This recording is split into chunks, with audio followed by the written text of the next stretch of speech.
ஒவ்வொரு 15 தொடக்கம் 20 நிமிடங்களுக்கும் ஒரு பேருந்து. தயவு செய்து அவதானமாக இருக்கவும். இலங்கையின் பல இடங்களுக்கு சிவப்பு எச்சரிக்கை. சைக்கிளை விட்டுவிட்டு ஓடிய விஜய் இணையத்தில் வைரலாகும் பரபரப்பு காட்சிகள். மஸ்கலியாவில் எரிபொருள் நிரப்பும் நிலையத்தில் அடாவடி. காதிற்குள்ளேயே வெடித்த இயர்பட்ஸ், மாணவிக்கு நேர்ந்த விபரீதம். மட்டக்களப்பில் சினிமா பாணியில் அதிர்ச்சி சம்பவம். 16 வயது சிறுவனை பலிகொடுக்க முயன்ற 9 பேர் விளக்கமறியலில். தையிட்டியில் உரிமை கோரப்படாத காணிகளை வெளித்தவைகளுக்கு பயன்படுத்தவே கூடாது, டக்ளஸ் வலியுறுத்து. மக்களின் துயரத்தை உணர்ந்து விலைகளை குறையுங்கள், அரசாங்கத்திற்கு சஜித் பிரேமதாச கோரிக்கை.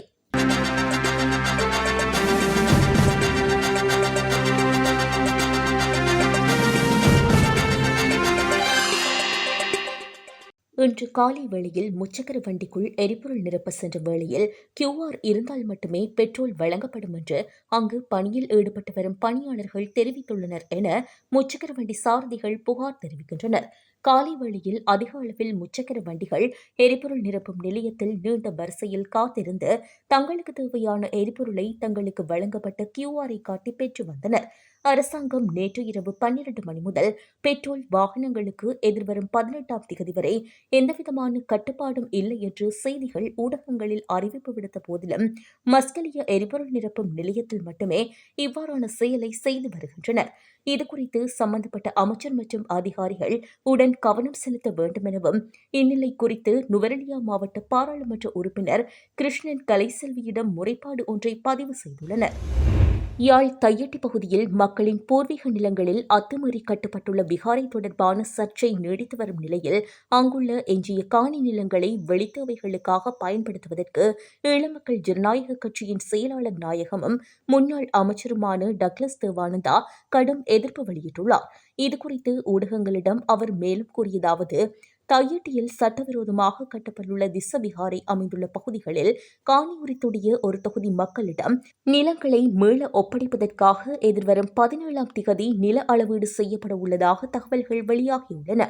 இந்நிலையில் இன்னும் பல காணிகள் உரிமையாளர்களால் அடையாளப்படுத்தப்பட முடியாத நிலையில் உள்ளன. அவ்வாறான காணிகளை வேறு நோக்கங்களுக்கு பயன்படுத்தாது அவற்றின் பூர்வீக உரித்தாளர்களுக்கே வழங்க அரசாங்கம் நடவடிக்கை எடுக்க வேண்டும். கடந்த காலங்களில் எமது ஆட்சிக் காலத்தில் இந்த பிரச்சினைக்கு நியாயமான தீர்வை பெற்றுக் கொடுக்க பல முயற்சிகளை முன்னெடுத்திருந்தோம். குறிப்பாக காணிகளை அளவீடு செய்து உரியவர்களிடம் ஒப்படைக்க முயன்றபோது சிலர் முன்னெடுத்த தேவையற்ற ஆர்ப்பாட்டங்களால் அந்த பணிகள் தடைப்பட்டன. அதன் விளைவாகவே இன்றும் இந்த பிரச்சினை தீராமல் எழுப்புற நிலையில் உள்ளது. ஒருவேளை சில காணிகளுக்கு உரிமங்களை உறுதிப்படுத்த முடியாத நிலை ஏற்படுமானால் அந்த காணிகளை எக்காரணம் கொண்டும் வெளித்தவைகளுக்காகவோ அல்லது வெளியாருக்கு வழங்கவோ முயற்சிக்கக்கூடாது. மாறாக அந்த காணிகளை அந்த பிரதேச மக்களின் விவசாய நடவடிக்கைகளுக்கோ கால்நடை வளர்ப்புக்கோ அல்லது அந்த மக்களின் பொதுவான வாழ்வாதார தேவைகளுக்காகவோ மட்டுமே பயன்படுத்த வேண்டும் என்பதே எமது உறுதியான நிலைப்பாடு என்றார். சித்திரை புத்தாண்டு கொண்டாட்டங்களுக்காக கடந்த 8ஆம் தேதி முதல் இதுவரையான காலப்பகுதியில் மாத்திரம் சுமார் 55,000 பயணிகள் மாகம்புர பன்முக போக்குவரத்து மத்திய நிலையத்திலிருந்து தமது சொந்த இடங்களுக்கு புறப்பட்டு சென்றுள்ளதாக தேசிய போக்குவரத்து ஆணைக்குழு தெரிவித்துள்ளது. மாகம்புர பன்முக போக்குவரத்து மத்திய நிலையத்தின் திட்டமிடப்பட்ட பேருந்து போக்குவரத்து சேவைகளை நேற்று நேரில் ஆராய்ந்த போதே அந்த ஆணைக்குழுவின் பணிப்பாளர் ஆலோக கருணாரத்ன இந்த தகவலை வெளியிட்டுள்ளார். இந்த முறை புத்தாண்டு காலத்தில் ஆக கூடுதலான பயணிகள் நேற்று முன்தினமே பயணங்களை மேற்கொண்டுள்ளனர்.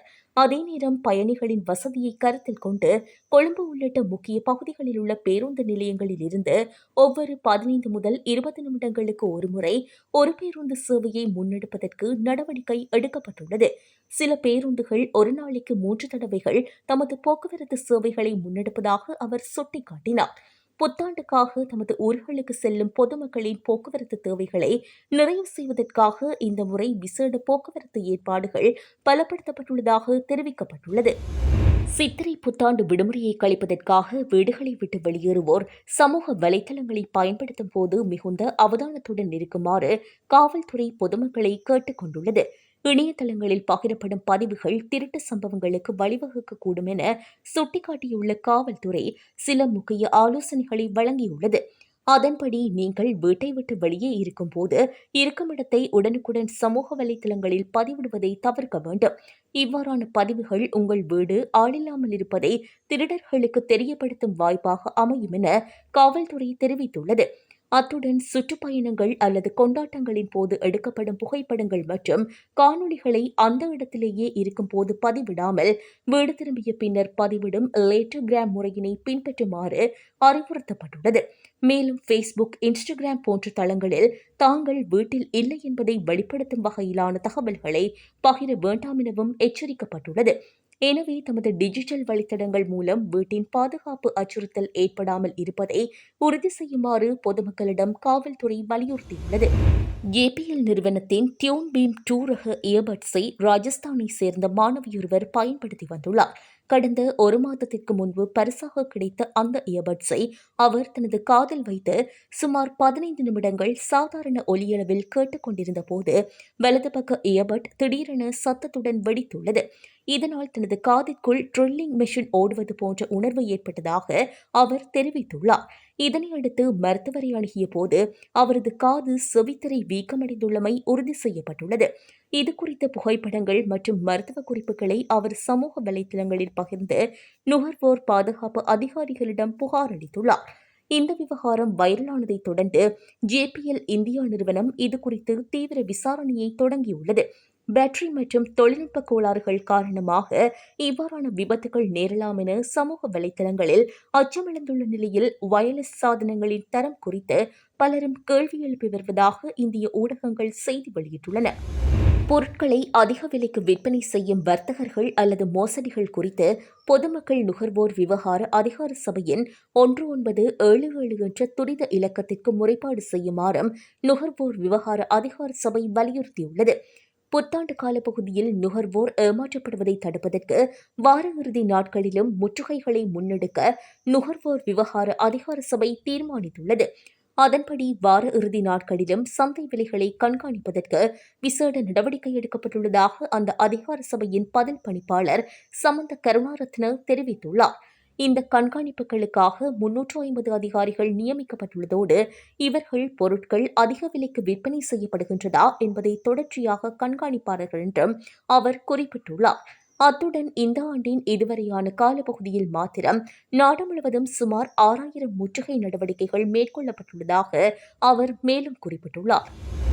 பொருட்களின் விலை உயர்வு மற்றும் அத்தியாவசிய தேவைகளுக்கான செலவினங்கள் அதிகரித்துள்ளமையால் நாட்டு மக்கள் துயரத்தை எதிர்நோக்கி வருவதாக எதிர்க்கட்சித் தலைவர் சஜித் பிரேமதாசு தெரிவித்துள்ளார். ஹம்பாந்தோட்டை பிரதேசத்தில் உள்ள விகாரைகளுக்கு விஜயம் செய்ததன் பின்னர் ஊடகவியலாளர்களிடம் கருத்து தெரிவிக்கையிலேயே அவர் இதனை குறிப்பிட்டுள்ளார். பொருட்களின் விலை உயர்வினால் நாட்டு மக்கள் மிகவும் அல்லல்பட்டுள்ள நிலையில் தாங்கள் தேர்ந்தெடுத்த ஜனாதிபதியும் அரசாங்கமும் இந்த விலைவாசி பிரச்சினைக்கு தீர்வு பெற்றுத் தருவார்கள் என்று மக்கள் எதிர்பார்த்துக் கொண்டிருந்தனர். தாங்கவியலாத அளவு மின்சார கட்டணம், எண்ணெய் விலை, எரிபொருட்களின் விலை, எரிவாயு விலை உயர்வு, உணவுப் பொருட்களின் விலையேற்றம், உரத்தட்டுப்பாடு போன்ற நிலைமைகளுக்கு மக்கள் முகம் கொடுத்துள்ளனர். விலைவாசி அதிகரிப்புக்கு என்ன தீர்வை பெற்றுக் கொடுக்கப் போகின்றோம் என்று ஜனாதிபதியிடமும் அரசாங்கத்திடமும் கேள்வி எழுப்புகின்றேன். இந்த தருணத்தில் எரிபொருட்கள், எரிவாயு விலையோடு மின்சார கட்டணங்களையும் குறைத்து, பொருட்களின் விலைகளையும் குறைத்து, உரம் மற்றும் மருந்து பொருட்களின் விலைகளையும் குறைத்து மக்களுக்கு வாழ்க்கையை கொண்டு நடத்த முடியுமான சூழலை ஏற்படுத்திக் கொடுப்பதில் அரசாங்கம் கூடிய கவனம் செலுத்த வேண்டும். தேர்தல் மேடைகளில் வாக்குறுதிகள் பலவற்றை வீராப்பாக பிரஸ்தாபித்து ஒட்டுமொத்த மக்களையும் ஏமாற்றி ஆட்சிக்கு வந்த இந்த அரசாங்கத்தால் இன்னும் இந்த விலைவாசி அதிகரிப்புக்கு கூட தீர்வுகளை பெற்றுக் கொடுக்க முடியாது போயுள்ளது என்று எதிர்க்கட்சித் தலைவர் தெரிவித்துள்ளார்.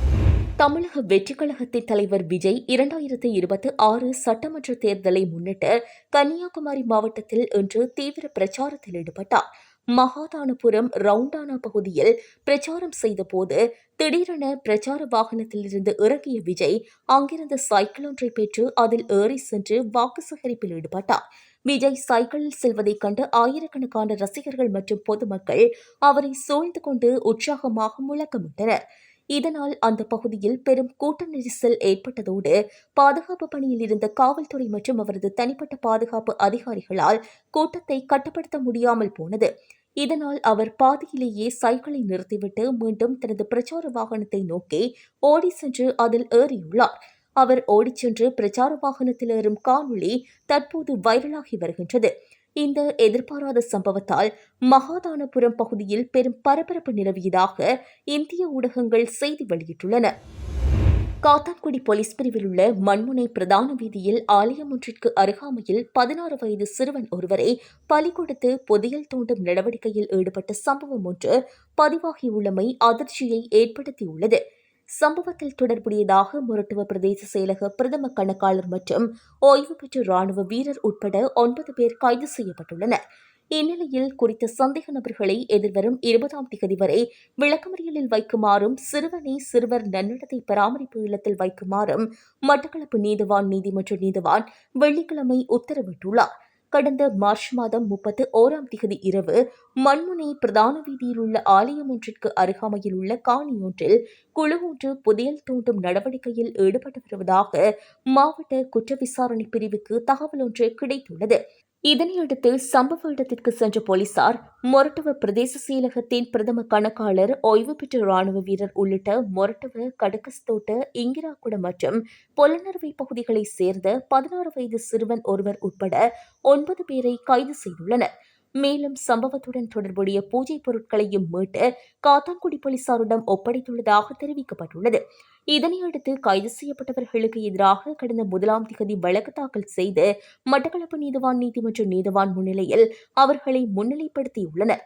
இதன்போது கைது செய்யப்பட்ட சிறுவன் பொலனறுவையை சேர்ந்தவர் எனவும், இவர் 3 தலைமுறையாக முதல் ஆண் பிள்ளை எனவும், 3 நட்சத்திரங்கள் ஒன்றாக ஒரே நேரத்தில் பிறந்தவர் எனவும், இவரை பலி கொடுத்து புதையல் தோண்டுவதற்கு அழைத்து வரப்பட்டதாகவும் சிறுவன் சார்பாக முன்னிலையான சட்டத்திரணி தெரிவித்துள்ளார்.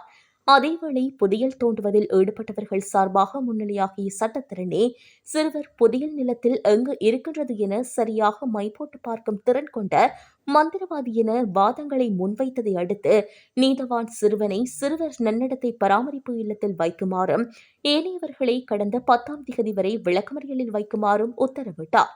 இதனைத் தொடர்ந்து குறித்த வழக்கு விசாரணைகள் நீதிமன்றில் வெள்ளிக்கிழமை 10ஆம் தேதி விசாரணைக்காக எடுத்ததை அடுத்து தொடர்ந்து சிறுவனை சிறுவர் நன்னடத்தை பராமரிப்பு இல்லத்தில் வைக்குமாறும் ஏனையவர்கள் 8 பேரையும் எதிர்வரும் 20ஆம் தேதி வரை விளக்கமறியலில் வைக்குமாறும் நீதவான் உத்தரவிட்டுள்ளார்.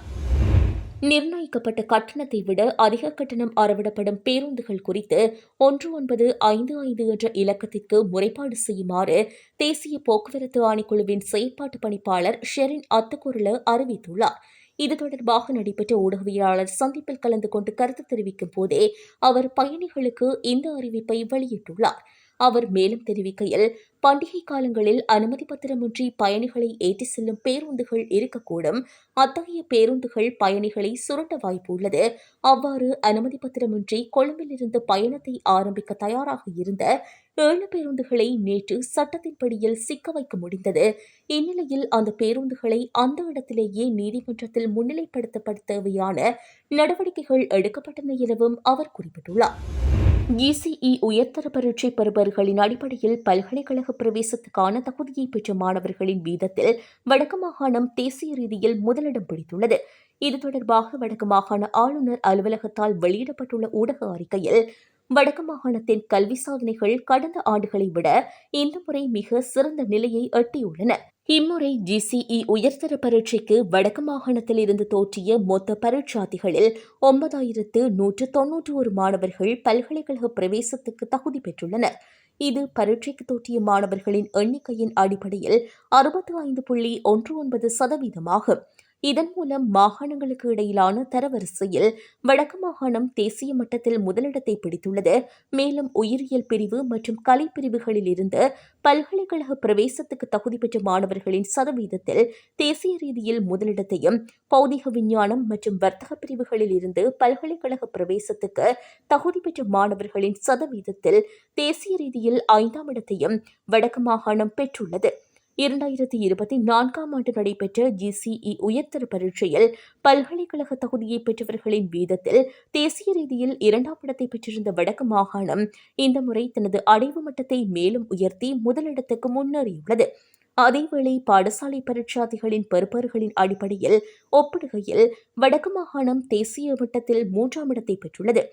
அதேவேளை பாடசாலை பரீட்சார்த்திகளின் பெறுபேறுகளின் அடிப்படையில் ஒப்பிடுகையில் வடக்கு மாகாணம் தேசிய மட்டத்தில் 3ஆம் இடத்தினை பெற்றுள்ளது. இம்முறை வடக்கு மாகாண ரீதியாக 534 மாணவர்கள் சகல பாடங்களிலும் 3A பெறுபேறுகளை பெற்றுள்ளனர். இது தோற்றிய மொத்த பரீட்சார்த்திகளில் 3.79% 3A சித்திகளை பெற்ற மாணவர்களின் வீதத்தின் அடிப்படையிலான தரவரிசையிலும் வடக்கு மாகாணம் தேசிய மட்டத்தில் முதலிடத்தை பிடித்து மேலும் ஒரு சாதனையை தனதாக்கியுள்ளது என்று தெரிவித்துள்ளார். மேல் சப்ரகமுவ மத்திய தென் வடமேல் மற்றும் ஊவா மாகாணங்களுக்கும் அம்பாறை மட்டக்களப்பு மற்றும் பொலன்னறுவை மாவட்டங்களுக்கும் கடும் மின்னல் தாக்கம் தொடர்பில் எச்சரிக்கை விடுக்கப்பட்டுள்ளது. இது தொடர்பில் வளிமண்டலவியல் திணைக்களம் விடுத்துள்ள எச்சரிக்கையில் குறித்த பகுதி மக்களை தயவு செய்து அவதானமாக இருக்குமாறு அறிவுறுத்தியுள்ளது. குறித்த பிரதேசங்களில் இடியுடன் கூடிய மழை பெய்யும் வேளைகளில் தற்காலிகமாக பலத்த காற்று வீசக்கூடும் எனவும் தெரிவிக்கப்பட்டுள்ளது. அத்துடன் மின்னல் தாக்கங்களால் ஏற்படக்கூடிய பாதிப்புகளை குறைத்துக் கொள்ள தேவையான முன்னெச்சரிக்கை நடவடிக்கைகளை எடுத்துக் கொள்ளுமாறும் பொதுமக்கள் அறிவுறுத்தப்படுகின்றனர். இதுபோன்ற செய்திகளை தெரிந்து கொள்ள யாழ் டிவி நியூஸ் சேனலை சப்ஸ்கிரைப் செய்து அருகே இருக்கிற பெல் பட்டனையும் கிளிக் செய்து கொள்ளுங்க. மேலும் இதுபோன்ற செய்திகளை உடனுக்குடன் தெரிந்து கொள்ள யாழ்டிவி.com எனும் இணையதளத்தின் வாயிலாக எங்களோடு இணைந்து கொள்ளுங்கள்.